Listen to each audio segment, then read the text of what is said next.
Hey guys, welcome to Digital Digest, and in this video I'm going to show you how to integrate Klaviyo with WordPress. So to do that, first go to zapier.com. We're going to use this application to integrate this both Klaviyo and WordPress. So now all you have to do is click on Create a Zap.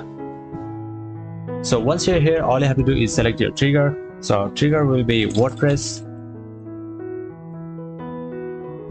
Now select your event. So our event will be new comment.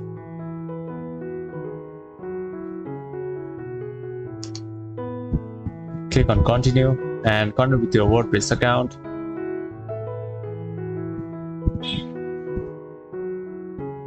So I'm just going to skip this for the moment. And now let's select your action. So our action will be Klaviyo. Now let's choose our event. So our event will be add subscriber. Click continue, connect with your Klaviyo account.